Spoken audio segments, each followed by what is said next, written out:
اے لوگوں اب جادو ٹونے کا وقت نہیں ہے، اے لوگوں اب جہالت ختم ہونے والی ہے، اے لوگوں دنیا اب ایک نئی صبح دیکھنے والی ہے، اے لوگوں کل کا جو دن ہوگا وہ جہالت کا دن نہیں ہوگا بلکہ وہ علم کا دن ہوگا۔ وہ قوم جو اپنا رشتہ علم کے ساتھ مضبوط رکھے گی وہ دنیا کے کاندھے سے کاندھا ملا کر کے چلے گی، اللہ تبارک و تعالی اسے سر بلند کرے گا، اور جس قوم میں تعلیم کا فقدان ہوگا وہ ذلیل اور رسوا ہو جائے گی۔ بہت اچھا عزیزان ملت اسلامیہ، یہی وجہ ہے کہ پیغمبر اسلام نے احادیث میں قرآن کریم کے اس میسج کو پروموٹ کیا ہے، اس کو آگے بڑھایا ہے۔ پیغمبر اعظم ایک مسجد سے گزر رہے ہیں، دو جماعتیں مسجد میں مشغول ہیں، ایک جماعت ذکر الہی میں مشغول ہے، ایک جماعت حصول علم میں مشغول ہے، علم حاصل کر رہی ہے۔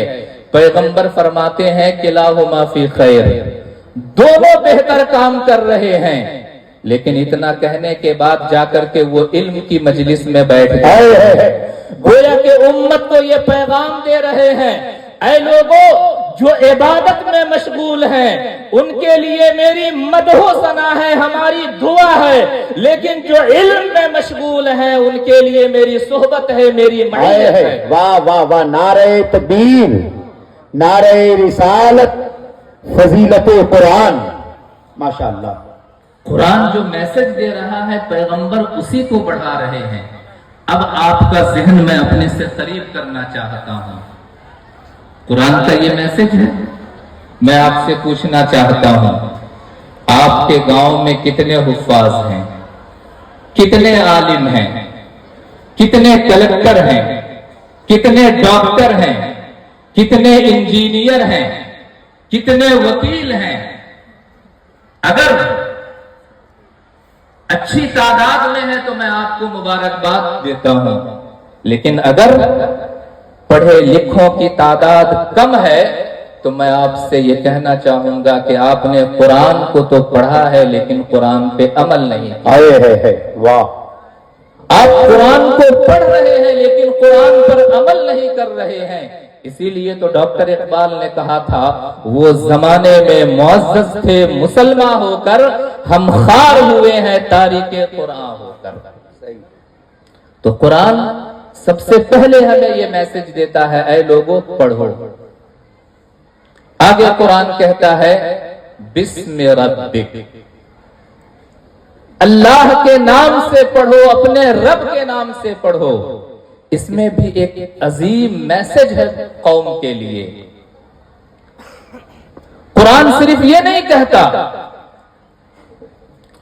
قرآن صرف یہ نہیں کہتا کہ پڑھو، بلکہ قرآن کہتا ہے کہ تعلیم کو اپنے رب کے ساتھ، اپنے معبود کے ساتھ جوڑو، تعلیم کا رشتہ اللہ کے ساتھ قائم کرو۔ بہت اچھا۔ کیوں؟ آپ احادیث پڑھیں گے تو احادیث میں بھی آپ کو یہ فکر ملے گی۔ پیغمبر اسلام فرماتے ہیں کہ من تعلم لیباہی بہ العلماء ویماری بہ السفہاء ادخلہ اللہ النار۔ جو انسان تعلیم حاصل کرتا ہے اس لیے تاکہ وہ علماء سے مقابلہ کرے یا عوام اور بے وقوفوں کے سامنے اپنی شان و شوکت دکھائے، آقا فرماتے ہیں ایسے علماء کا ٹھکانہ جہنم ہے۔ ایک اور حدیث میں آقا فرماتے ہیں من طلب العلم لیصیب به عرضا من الدنیا لم یجد رائحة الجنہ۔